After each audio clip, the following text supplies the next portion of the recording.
केबे भाबिछंती कि आमे जेउ साधारण कामटे करूं ताकू केमिति असाधारण करिहेब? आज आमे सेही रहस्य विषय टिके कथा हेबा कर्मरे उत्कृष्टता। देखंतु एटा खाली कठिन परिश्रमर कथा नुहे बरम कामकू देखिबार गोटे पूरापूरी अलगा नजरिया। तेबे चलंतु एही यात्रा आरंभ करिबा।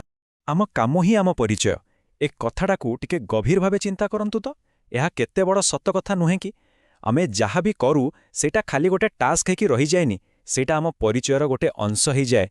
आमर समर्पण भाव, आमर नीति आदर्श आउ आमे प्रकृतरे किए सबुकिछि सेई काम भितरे ही तो झलसी उठे। तेबे प्रश्न उठुछि एही उत्कृष्टता बा एक्सेलेंस जिनिसटा प्रकृतरे कौन? आसंतु प्रथमे तार संज्ञा को बुझिबा। देखंतु एटा गोटे दिनर किछि चमत्कार नुहे बरं एहा हेउछि एक अभ्यास। एहाकू निज दैनन्दिन जीवनर एक अंश करिबाटा ही हेउछि प्रथम पाद। बुझिबाकू गले उत्कृष्टता केबे भी हठात हेइ जाएनी। एहा एक अभ्यास जहाकू आमकू प्रतिदिन टिके टिके करी गढ़िबाकू पड़े। आउ आम काम सेटा कोन खाली पेट पोषिबा पई ना आदो नुहे। एहा आमकू परिभाषित करे।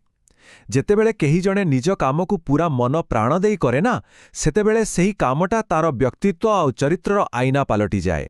आउ जानिछंती उत्कृष्टतार एही जो धारणा एटा किछि नुआ कथा नुहे। एहार चेर आम भगवत गीता भितर भी अछि।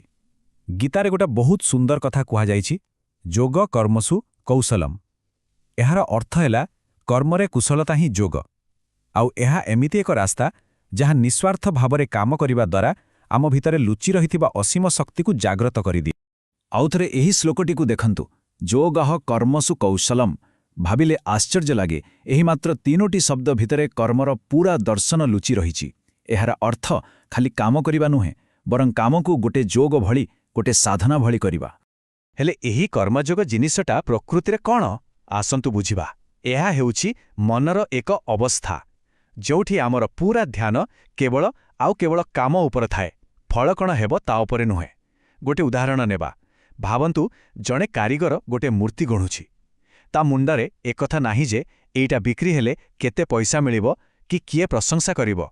तार एकमात्र चिंता हेला एही मूर्तिकू केमिति सबुठु सुंदर, सबुठु निखुण करी गढ़िबी। बास सेही समर्पण भाव ही तो कर्मयोग। आउ एही दर्शनर शक्ति सतरे कहुछि अद्भुत। जेतेबेले आमे फलर चिंताकू मुंडरू बाहर करिदेई केवल काम उपर ही ध्यान केंद्रित करू, सेतेबेले कौन होई जानंती? गोटे साधारण एपरिकी गोटे बोरिंग काम भी रंगीन आउ जीवंत हो जाए। गोटे साधारण काम भी गोटे असाधारण कलाकृति भली लागे। ठीक अछि, एसबु तो बुझी हैला, किंतु प्रश्न हेउछि कर्मरे एही कुशलता आसीबो केमिति? एहार चाबिकाठी केउठी अछि? उत्तर हैला एकाग्रता। कारण गोटे एकाग्र मनर शक्ति बिना कोनोसी भी कामरे श्रेष्ठता पाइबा सत कहिबाकू गले पूरापूरी असंभव। आउ आजिकालीर दुनिया तो एकाग्र रहिबा केते कष्ट आमे समस्ते जानिछे। एपटे मोबाइल सेपटे सोशल मीडिया आम ध्यान को चारियाडू टाणिबा पई केते कोण जिंस। आउ जेतेबेले मनटा एमिति 10 दिगरे धाऊ थाए, सेतेबेले कामटा अधापंतरिया हेबा तो स्वाभाविक। आउ एमिति अधा मनरे करा जायथिबा कामरू कोण केबे उत्कृष्ट फल मिली परिबो? केबे भी नुहे। एकाग्रतार शक्ति को बुझिबा पई गोटे बहुत बढ़िया उदाहरण अछि, आलोक। देखंतु जेतेबेले आलोक चारियाडे विछुरित होई रही थाए, तार शक्ति बहुत कम। ठीक आमर विचलित मन परि जहा साधारण फल दिए। किंतु सेही आलोक को जेतेबेले गोटिए बिंदुरे केंद्रित करा जाए, ताहा लेजर रश्मिरे परिणत होई जाए।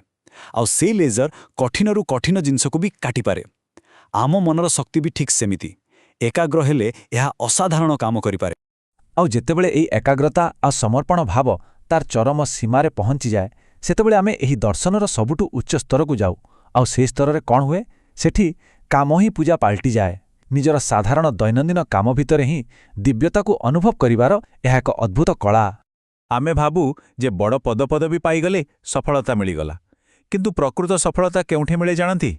जेतेबेले आमे निज काम को गोटे सेवा भावरे देखिबा आरंभ करू।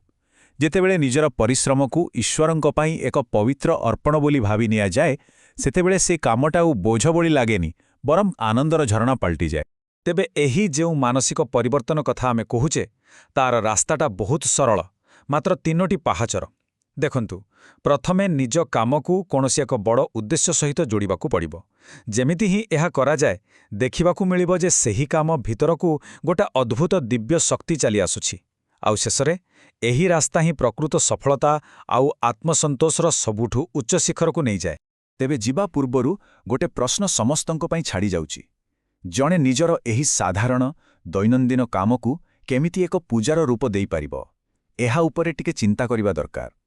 ଦେଖନ୍ତୁ, ଏଇଟା ଖାଲି କୌଣସି ଧାର୍ମିକ ପ୍ରଶ୍ନ ନୁହେଁ, ଏହା ହେଉଛି ନିଜ କାମ ପ୍ରତି ଗଭୀର ସମ୍ମାନ ଆଉ ସମର୍ପଣର ପ୍ରଶ୍ନ। ତେବେ ଏହି ବିଚାର ସହିତ ଆଜିର ଆଲୋଚନାକୁ ଏଇଠି ଶେଷ କରୁଛେ। ଧନ୍ୟବାଦ।